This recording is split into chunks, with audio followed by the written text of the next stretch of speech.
1961년 9월 19일 밤 미국 뉴햄프셔주 화이트 마운틴 국도 칠흑 같은 어둠이 내려앉은 외딴 산길 위에서 인류 역사상 가장 기괴하고 충격적인 미스터리의 서막이 오르고 있었습니다.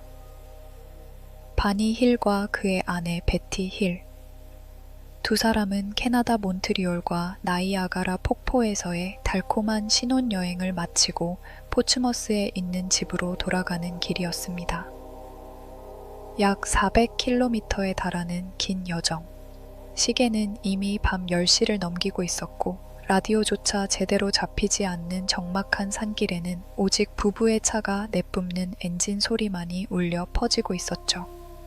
참고로 바니 힐은 아프리카계 미국인이었고 베티는 백인이었습니다. 1961년 아직 민권운동이 한창이던 시절에 흑인 남성과 백인 여성의 결혼은 미국 사회에서 극히 드문 일이었습니다. 두 사람은 그 자체로 시대를 앞서간 커플이었고 이 사실이 나중에 그들의 증언이 묻히는데 일조하게 됩니다. 평온하던 귀갓길. 하지만 베티의 한마디에 모든 것이 순식간에 얼어붙습니다. 여보, 저 하늘에 떠 있는 게 도대체 뭐지? 베티가 가리킨 곳에는 달빛보다 밝고 별이라고 하기엔 너무나 거대한 정체불명의 빛덩어리가 소리 없이 떠 있었습니다. 처음엔 그저 길을 잃은 비행기나 유성일 거라 생각했습니다. 당신은 냉전의 한복판. 소련의 스푸트니크 충격 이후 미국인들은 하늘에서 뭔가를 보는 일에 예민해져 있었지만 동시에 군용기나 인공위성의 존재에도 익숙해진 시대였죠. 부부는 애써 그 빛을 무시하려 했습니다. 그러나 그 빛의 움직임은 인간의 상식을 비웃기라도 하듯 기묘했습니다. 지그재그로 하늘을 가로지르다 갑자기 멈춰서고 다시 순식간에 고도를 낮추며 부부의 차량을 끈질기게 따라오기 시작한 것입니다. 비행기라면 절대 불가능한 움직임. 헬리콥터라면 저 속도를 낼 수 없었습니다. 그 어떤 기존의 항공기로도 설명되지 않는 비행 패턴이었죠. 바니는 본능적인 위험을 직감했습니다. 제2차 세계대전 참전 용사였던 그는 전쟁터에서 수많은 항공기를 봐왔습니다. 하지만 저건 그가 아는 어떤 비행체와도 달랐습니다. 등줄기를 타고 흐르는 서늘한 공포 속에 그는 속도를 높여 도망치려 했습니다. 하지만 그 빛은 마치 부부의 움직임을 손바닥 보듯 꿰뚫고 있다는 듯 거리를 좁혀왔습니다. 결국 무언가에 홀린 듯 차를 멈춰 세운 바니는 떨리는 손으로 쌍강령을 집어들었습니다.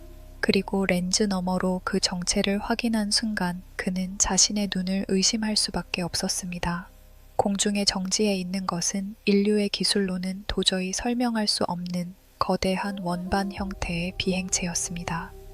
팬케이크를 옆으로 눕혀놓은 것 같은 형태. 비행체의 가장자리를 따라 붉은색과 호박색, 초록색 불빛이 교차하며 깜빡이고 있었습니다. 그리고 더 소름 끼치는 사실. 그 비행체에 달린 수많은 창문 너머로 제복 같은 옷을 입은 기이한 존재들이 자신들을 뚫어지게 응시하고 있었습니다. 바니는 훗날 이렇게 회상했습니다. 8개에서 11개 정도의 인간형 형체가 창문 뒤에 서서 나를 내려다보고 있었습니다. 나는 독일 나치의 얼굴을 떠올렸어요. 차갑고 감정 없고 실험 대상을 바라보는 듯한 눈빛이었습니다. 그것은 명백한 관찰이었고 포식자가 먹잇감을 노려보는 듯한 압도적인 시선이었습니다. 바니는 비명을 지르며 다시 차에 올라타 가속 페달을 끝까지 밟았습니다. 저건 비행기가 아니야. 우리를 잡으러 오고 있어. 공포에 질린 부부의 비명 소리가 차 안을 가득 채웠습니다. 그 순간 차체 전체를 뒤흔드는 기괴한 전자음이 울려 퍼졌습니다. 삥, 삥, 마치 거대한 소리굽쇠를 차 위에서 두드리는 것 같은 진동. 금속을 긁는 듯한 날카로운 소리와 함께 부부는 온몸이 따끔따끔 저려오는 것을 느꼈습니다. 그리고 의식은 안개 속으로 사라지듯 희미해져 갔습니다. 얼마나 시간이 흘렀을까요? 다시 정신을 차렸을 때 부부는 여전히 차 안에서 도로를 달리고 있었습니다. 하지만 주변 풍경은 조금 전과 완전히 달라져 있었습니다. 그들이 기억하는 마지막 장소에서 남쪽으로 56km나 떨어진 애쉬랜드 근처였죠. 무엇보다 몸이 견딜 수 없을 만큼 무거웠습니다. 마치 깊은 수면에서 억지로 깨어난 것 같은 멍한 느낌. 두 번째 전자음이 차체를 울렸습니다. 그제야 부부는 완전히 정신을 차렸고 서로를 바라보았습니다. 둘 다 같은 질문을 품고 있었습니다. 방금 무슨 일이 있었지? 집에 도착해 시계를 확인한 부부는 경악을 금치 못했습니다. 분명 사건 직전까지만 해도 밤 10시쯤이었습니다. 포츠머스까지는 3시간이면 충분했죠. 그런데 집에 도착하니 새벽 5시가 넘어 있었습니다. 계산이 맞지 않았습니다. 최소 2시간, 어쩌면 그 이상의 시간이 어딘가로 증발해버린 것입니다. 그뿐만이 아니었습니다. 바니의 가죽 구두코는 마치 거친 바닥에 질질 끌린 듯 심하게 까져 있었습니다. 구두끈은 묶여 있었지만 그 상태로 걸었다면 절대 저렇게 다를 수 없었죠. 베티의 새 드레스는 지퍼가 완전히 찢어져 있었고 안감 곳곳에 설명할 수 없는 분홍색 가루가 묻어 있었습니다. 바니의 시계는 멈춰 있었고 영원히 다시 작동하지 않았습니다. 무엇보다 두 사람의 기억 속에는 그 2시간 동안 무슨 일이 있었는지, 자신들이 어디에 있었는지에 대한 기억이 단 한 조각도 남아있지 않았습니다.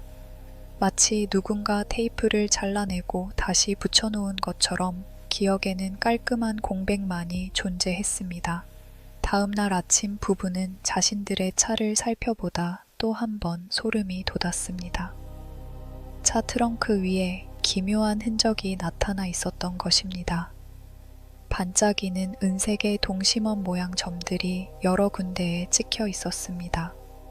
마치 누군가 콤파스로 정교하게 그린 것 같은 완벽한 원형들. 베티는 나침반을 가져와 그 점들 위에 대보았습니다. 순간 나침반 바늘이 미친 듯이 회전하기 시작했습니다. 점에서 몇 인치만 떨어뜨려도 바늘은 정상으로 돌아왔고 다시 점 위로 가져가면 격렬하게 돌았습니다. 강력한 자기장에 노출되었던 흔적. 과학적으로 설명할 수 없는 이 현상은 부부의 공포를 실체화시켰습니다. 베티는 곧바로 공군 기지에 신고를 했습니다. 당시 미 공군은 프로젝트 블루북이라는 UFO 조사 프로그램을 운영하고 있었죠. 공군은 전화로 간단한 조사를 진행했고 공식 기록에는 정체불명의 비행 물체 목격으로 남았습니다. 하지만 그 이상의 조사는 이루어지지 않았습니다. 흥미로운 것은 같은 날 밤 피츠버그 공군 기지의 레이더에도 설명되지 않는 물체가 포착되었다는 점입니다. 이 정보는 수십 년 뒤에야 기밀 해제를 통해 공개되었습니다. 사건 발생 열흘 뒤부터 베티에게 이상 증상이 나타나기 시작했습니다. 매일 밤 그녀는 생전 겪어보지 못한 기괴하고도 생생한 악몽에 시달렸습니다. 꿈속에서 그녀는 제복을 입은 기이한 존재들에 의해 숲속으로 끌려갔습니다. 차갑고 금속적인 냄새가 진동하는 방 안으로 던져졌습니다. 그곳에서 그녀가 목격한 것은 인간의 형상을 하고 있지만 결코 인간일 수 없는 존재들이었습니다. 커다랗고 검은 눈, 회색빛 피부, 거의 없다시피 한 코와 입, 머리카락은 전혀 없었고 몸은 가늘고 연약해 보였습니다. 오늘날 우리가 그레이 외계인이라 부르는 존재의 전형적인 모습, 하지만 1961년 당시에는 이런 이미지가 대중문화에 존재하지 않았습니다. 베티는 5일 연속으로 같은 꿈을 꾸었습니다. 너무나 생생해서 꿈이라고 느껴지지 않았습니다. 그녀는 꿈의 내용을 상세하게 일기로 기록했습니다. 그 기록은 훗날 중요한 증거가 됩니다. 반면 남편 바니는 침묵을 선택했습니다. 그는 이 모든 상황을 부정하며 기억의 파편들을 억지로 가슴 깊은 곳에 묻어두려 했습니다. 외계인이라니, 납치라니, 그런 건 미친 소리였습니다. 자신은 정신이 온전한 사람이었고 지역 사회에서 존경받는 인권 운동가였습니다. 이런 이야기가 퍼지면 모든 것을 잃을 수도 있었죠. 하지만 그의 몸은 정직했습니다. 원인 모를 극심한 피로가 그를 짓눌렀습니다. 갑작스러운 고혈압과 위궤양이 찾아왔습니다. 가장 이상한 것은 사타구니 부위에 생긴 기묘한 혹이었습니다. 피부과 의사들도 설명하지 못하는 원형의 돌기, 마치 무언가를 삽입했다가 뺀 것 같은 흔적이었죠. 바니의 무의식은 잃어버린 2시간의 진실을 감당하지 못해 비명을 지르고 있었습니다. 결국 사건 발생 2년이 지난 1963년 말, 부부는 최후의 수단을 선택합니다. 보스턴의 저명한 정신과 의사이자 최면 전문가인 벤자민 사이먼 박사를 찾아간 것입니다. 사이먼 박사는 제2차 세계대전 당시 외상 후 스트레스 장애를 겪는 군인들을 최면 요법으로 치료한 경력이 있는 권위자였습니다. 그는 UFO나 외계인 같은 것에는 전혀 관심이 없었고 오히려 회의적인 입장이었죠. 1964년 1월부터 6월까지 부부는 각각 따로 최면 세션을 받았습니다. 사이먼 박사는 한 가지 중요한 조치를 취했습니다. 세션이 끝날 때마다 최면 중에 떠올린 내용을 잊도록 암시를 주어 부부가 서로의 증언에 영향을 주지 않도록 한 것입니다. 이제 당신은 1961년 9월 19일에 그 밤으로 돌아갑니다. 박사의 낮은 목소리와 함께 바니는 깊은 최면 상태에 빠져들었습니다. 그리고 곧 그의 온몸이 마치 전기에 감전된 듯 심하게 떨리기 시작했습니다. 그의 입술에서 터져나온 것은 차마 인간의 것이라고 믿기 힘든 절규였습니다. 그들이 오고 있어요. 저 거대한 눈들. 나를 쳐다보지 마. 제발 나를 쳐다보지 마세요. 바니는 눈을 감은 채 몸을 웅크리고 울부짖었습니다. 전쟁터에서도 무너지지 않았던 강인한 남자가 공포에 질려 아이처럼 울고 있었습니다. 최면 속에서 바니는 그 밤으로 되돌아갔습니다. 그가 기억해낸 것은 이러했습니다. 도로 한가운데 장애물이 있었습니다. 5명에서 11명 정도의 존재들이 서 있었죠. 그들의 눈과 마주치는 순간 바니는 자신의 의지가 종잇장처럼 구겨지는 것을 느꼈습니다. 저항할 수 없었습니다. 마치 마취된 것처럼 몸이 움직이지 않았습니다. 머릿속에는 기묘한 메시지가 울려 퍼졌습니다. 가만히 있어라. 두려워하지 마라. 입으로 말하는 것이 아니었습니다. 생각이 직접 전해지는 것 같았습니다. 텔레파시. 그들의 손길은 차가운 금속 같았습니다. 바니는 차 밖으로 끌려 나왔고 땅 위를 걷는 것 같기도 하고 공중에 떠 있는 것 같기도 한 기묘한 감각 속에서 비행체 내부로 들어갔습니다. 그는 눈을 감으라는 명령을 받았고 너무 무서워서 내내 눈을 감고 있었습니다. 같은 시각 다른 방에서 최면을 받던 베티 역시 소름 끼칠 정도로 일치하는 증언을 쏟아냈습니다. 베티는 바니보다 차분했지만 그녀의 묘사는 훨씬 더 상세했습니다. 그녀는 자신이 완만한 경사로를 따라 비행체 내부로 들어갔다고 회상했습니다. 내부는 마치 병원의 수술실처럼 눈부시게 밝고 청결했습니다. 하지만 전등 같은 것은 보이지 않았습니다. 벽 자체에서 빛이 나오는 것 같았죠. 공기 중에는 한 번도 맡아본 적 없는 기묘한 냄새가 있었습니다. 유황과 금속이 섞인 듯한 향. 그들은 베티와 바니를 분리했습니다. 베티는 차가운 테이블 위에 눕혀졌고 검사가 시작되었습니다. 그들은 베티의 머리카락을 몇 가닥 뽑았습니다. 피부 샘플을 긁어냈습니다. 손톱 아래를 긁었습니다. 귀 안을 들여다보았습니다. 이 모든 과정이 말없이 그러나 체계적으로 진행되었습니다. 가장 고통스러웠던 순간은 임신검사라고 불린 것이었습니다. 그들은 베티의 배꼽에 기다란 바늘을 찔러 넣었습니다. 베티는 최면 도중 배를 움켜쥐며 극심한 고통에 몸부림쳤습니다. 흥미롭게도 1961년에는 이런 시술이 존재하지 않았습니다. 하지만 오늘날 우리는 이것을 알고 있습니다. 양수천자술. 배꼽 근처에 바늘을 삽입해 양수를 채취하는 산부인과 시술. 이 기술이 의료계에 도입된 것은 1960년대 후반의 일입니다. 어떻게 1961년에 베티가 아직 발명되지도 않은 의료 시술을 묘사할 수 있었을까요? 신체 검사가 끝난 후 베티는 리더라고 부른 존재와 대화를 나눴습니다.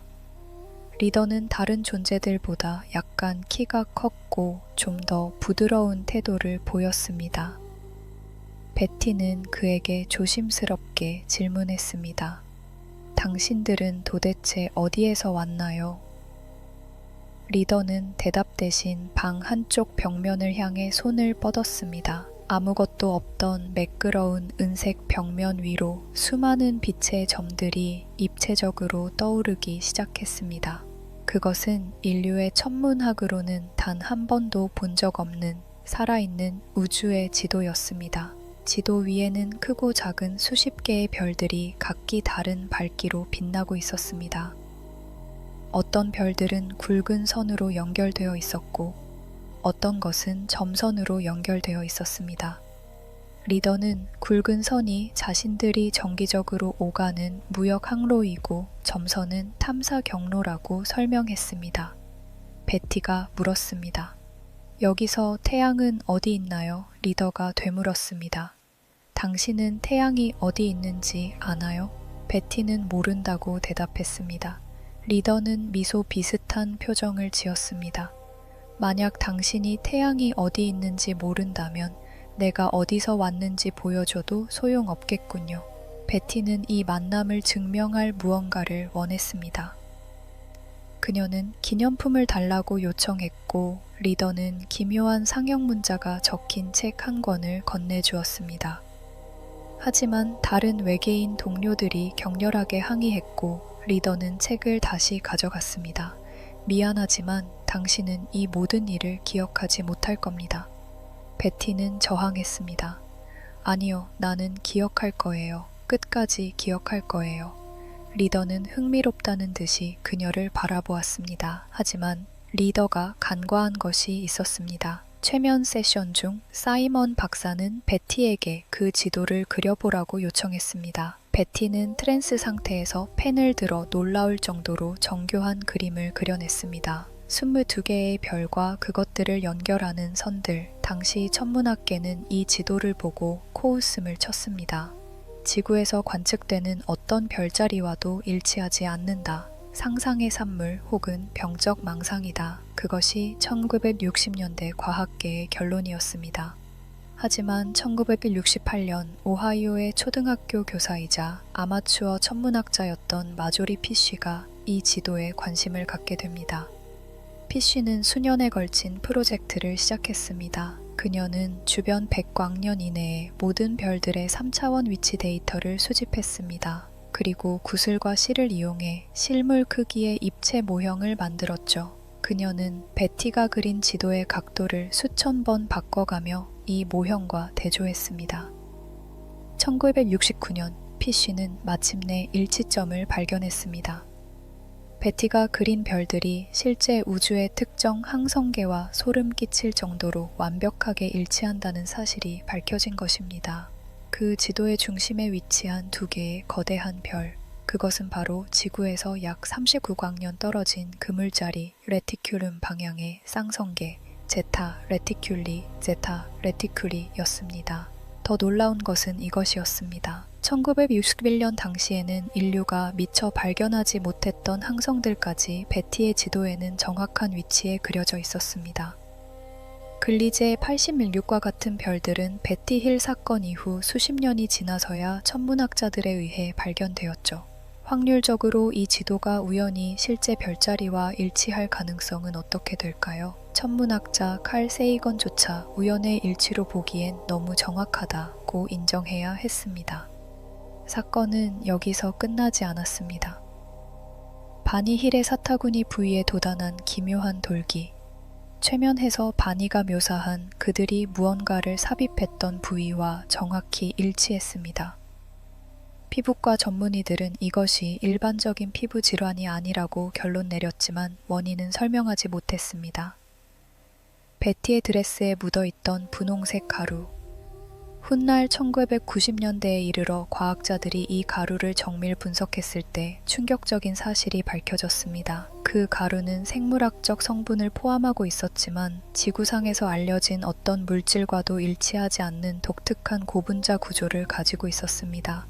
베티의 드레스는 현재까지도 뉴햄프셔 대학에 보관되어 있습니다. 연구자들이 언젠가 더 발전된 기술로 분석할 날을 기다리면서 이 사건이 인류 문화사에 미친 영향은 막대합니다.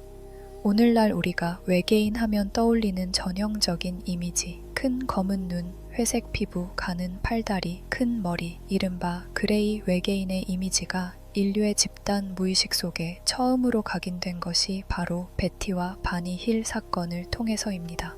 1961년 이전에는 외계인을 이런 모습으로 묘사한 대중문화가 거의 존재하지 않았습니다. 1950년대 SF 영화에 등장하는 외계인은 대부분 로봇이거나 인간과 비슷하거나 아니면 촉수 달린 괴물이었죠. 그렇다면 베티와 바니는 어디서 이 이미지를 가져온 것일까요? 회의론자들은 베티가 사건 직전에 읽었던 SF 소설의 영향이라고 주장합니다.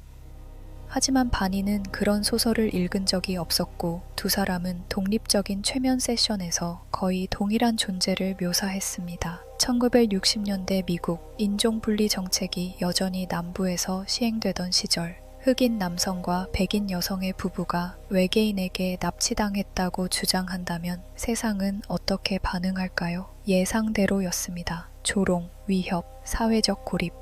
바니는 우편국 직원으로 일하면서 지역 NAACP 전미 유색인 지위향상협회에서 인권운동가로 활동하고 있었습니다. 존경받는 지역 인사였죠. 그런 그가 외계인을 봤다고 말하기 시작하자 그의 평판은 급속도로 무너졌습니다. 친구들은 거리를 두기 시작했고 동료들은 뒤에서 수군거렸습니다. 일부는 더 악의적인 해석을 했습니다. 흑인 남자가 백인 여자와 한밤중에 외진 곳에 있었다. 뭔가 떳떳하지 못한 일이 있었겠지. 그래서 외계인 납치라는 말도 안 되는 이야기를 지어낸 거다. 바니는 이 모든 것을 침묵 속에서 견뎌야 했습니다. 스트레스는 그의 몸을 갉아먹었습니다. 고혈압은 악화되었고 궤양은 깊어졌습니다. 불면증이 그를 괴롭혔고 악몽은 끊이지 않았습니다. 1969년 2월 25일 바니 힐은 뇌출혈로 갑작스럽게 세상을 떠났습니다. 불과 46살이었습니다. 많은 이들은 그가 사건 이후 겪었던 극심한 스트레스와 사회적 압박이 그의 생명을 갉아먹었을 것이라 추측했습니다. 어쩌면 외계인보다 더 잔인했던 것은 그를 믿지 않았던 동료 인간들이었는지도 모릅니다. 홀로 남겨진 베티는 남편의 죽음 이후에도 멈추지 않았습니다.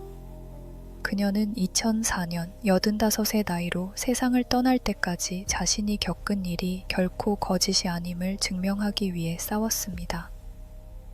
수백 번의 인터뷰, 수십 번의 강연, 끝없는 조롱과 회의론에 맞서면서도 그녀는 한 번도 자신의 이야기를 철회하지 않았습니다.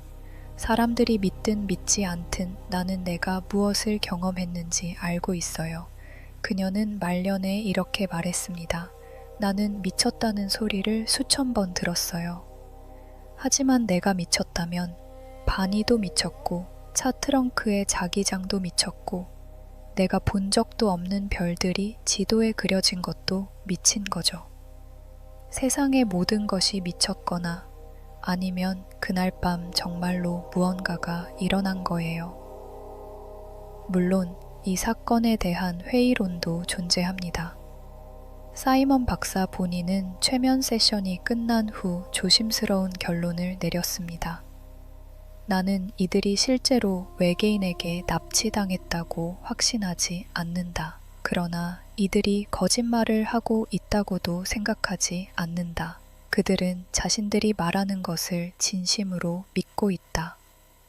일부 심리학자들은 가짜 기억 이론을 제시합니다. 최면 상태에서 암시를 받으면 실제로 경험하지 않은 일도 진짜 기억처럼 느낄 수 있다는 것이죠.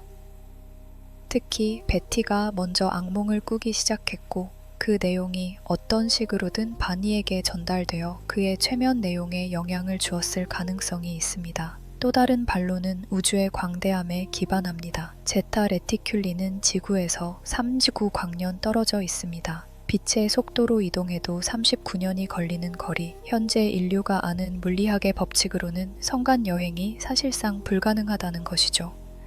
하지만 반론에도 반론이 있습니다. 베티가 그린 성도는 어떻게 설명할 것인가? 그녀가 천문학 지식이 전무했다면 1961년에 아직 발견되지도 않은 별들을 어떻게 정확한 위치에 그릴 수 있었는가? 차 트렁크의 자기 흔적은, 분홍색 가루는, 바니의 원인 모를 피부 병변은, 그리고 무엇보다 두 사람이 각각 독립적으로 진행된 최면에서 어떻게 그토록 일치하는 세부 사항을 묘사할 수 있었는가? 2011년 뉴햄프셔주는 매년 9월 19일을 공식 UFO의 날로 지정했습니다. 바니와 베티 힐이 미지의 존재와 조우한 바로 그 날을 기념하기 위해서입니다. 사건이 발생한 국도 근처에는 기념 표지판이 세워졌습니다. 매년 수천 명의 사람들이 그곳을 찾습니다. 호기심에서, 경외심에서, 혹은 자신만의 진실을 찾기 위해서. 베티와 바니 힐 사건은 60년이 넘은 지금까지도 가장 많이 연구되고 가장 많이 논쟁되며 가장 많은 질문을 남기는 외계인 납치 사례로 남아 있습니다. 과학계는 여전히 이 사건을 완벽하게 설명하지 못하고 있습니다. 가짜 기억 이론도, 집단 히스테리 이론도 물리적 증거들 앞에서는 어딘가 부족합니다. 1961년 그날 밤, 잃어버린 2시간 동안 바니와 베티 힐이 겪었던 일은 무엇이었을까요? 단순한 환각, 거짓 기억, 관심을 끌기 위한 연극? 아니면 정말로 우리 인류가 우주라는 거대한 공동체의 일원으로서 받은 첫 번째 접촉이었을까요? 제타 레티큘리 항성계. 그곳에서 정말로 누군가가 오는 것일까요? 우리를 관찰하고 연구하고 때로는 접촉하면서 지금 이 순간에도 밤하늘에는 셀 수 없이 많은 별들이 빛나고 있습니다. 그중 얼마나 많은 곳에 생명이 있을까요? 그중 얼마나 많은 존재가 지금 우리를 바라보고 있을까요? 베티 힐이 남긴 마지막 메시지는 이것이었습니다. 가끔은 하늘을 올려다보세요. 그리고 물어보세요. 우리는 정말 혼자일까? 미스터리는 아직 끝나지 않았습니다.